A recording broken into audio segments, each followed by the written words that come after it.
तुम्हारे पास दो ऑप्शन है, या तो तुम अपनी हार को स्वीकार करो या फिर एक और बार खड़े होने का प्रयास करो। तो मैं तुम्हें कहता हूँ कि अपनी हार को स्वीकार करो और अपने लक्ष्य को भूल जाओ। हाँ, अपने लक्ष्य को भूल जाओ, क्योंकि जो तुम्हारा काम, जो तुम्हारे सपने, जो तुम्हारा लक्ष्य है, उस काम को करने के लिए अगर तुम्हें मोटिवेशन की जरूरत पड़ रही है तो उससे अच्छा उस काम को छोड़ देना। तुमने कितनी बार डिसाइड किया कि तुम अपने सपनों के लिए काम करोगे, लेकिन तुमने क्या किया? वही रील्स देखने लग गए, वही मूवीज देखने लग गए, वही यूट्यूब में घुस गए। तो घुसे रहो ना, कौन मना कर रहा है। पर अगर तुम्हें ये सब चीज करनी है तो तुम्हें एक चीज भूलनी पड़ेगी, वो है तुम्हारे सपने। बहुत ही आसान है ये रास्ता। अपने आजू बाजू के लोगों को देखो, अपनी सोसाइटी को देखो, अपने आजू बाजू के परिवारजनों को देखो, सब इसी रास्ते पर दौड़ रहे हैं, चूहे बन चुके हैं। तुम्हें भी चूहे बनने का शौक है, इसीलिए तुम अपने सपनों के लिए आज भी नहीं लड़ रहे। परिस्थिति के बारे में मत सोचो, परिस्थिति किसी का साथ नहीं होती। परिस्थिति बस एक दीवार है। अब ये तुम्हें डिसाइड करना है कि तुम्हें इस दीवार के साथ रहना है या इस दीवार को लांघना है। अगर तुम्हें इस दीवार को लांघना है तो हर रोज लड़ना होगा,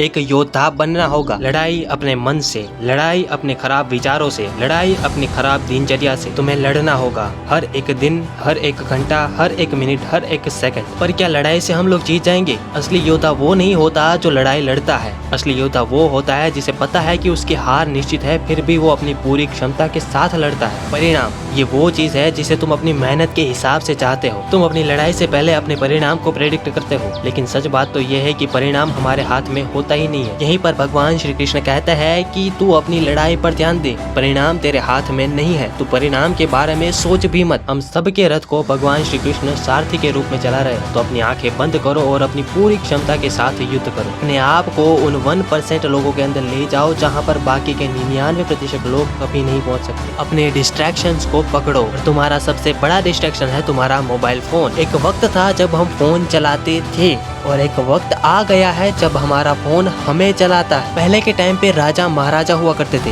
क्या हमने जो इतिहास पढ़ा वो 100% सच है? हर राजा, हर महाराजा ने वही लिखवाया जो वो लिखवाना चाहते थे, और हमने वही पढ़ा जो वो हमें पढ़ाना चाहते थे। तुम्हारा मोबाइल फोन ये डिसाइड कर रहा है कि तुम क्या देखोगे। तुम खुद कुछ डिसाइड नहीं कर रहे हो। तुम्हारा एल्गोरिथम डिसाइड कर रहा है कि तुम क्या चीज देखोगे और क्या चीज नहीं देखोगे। तुम गाड़ी चला रहे हो, लेकिन गाड़ी के ऊपर तुम्हारा बिल्कुल भी नियंत्रण नहीं है। तो कितने प्रतिशत चांस है कि उस गाड़ी का एक्सीडेंट नहीं होगा? बहुत ही ज्यादा कम चांस है कि हमारा एक्सीडेंट ना हो, लेकिन बहुत ही ज्यादा हाई चांस है कि हमारा एक्सीडेंट हो जाए। तुम्हारा खुद के ऊपर नियंत्रण होना बहुत ही ज्यादा जरूरी है। अगर तुम्हारा खुद के ऊपर बिल्कुल भी नियंत्रण नहीं है तो ये युद्ध तुम्हारे प्यार की तरह ही वन साइडेड है। मैंने जब वीडियो स्टार्ट हुआ तभी तुमसे कहा था कि तुम्हारे पास सिर्फ दो रास्ते हैं, या तो अपनी हार को स्वीकार करो या फिर युद्ध के लिए तैयार हो जाओ।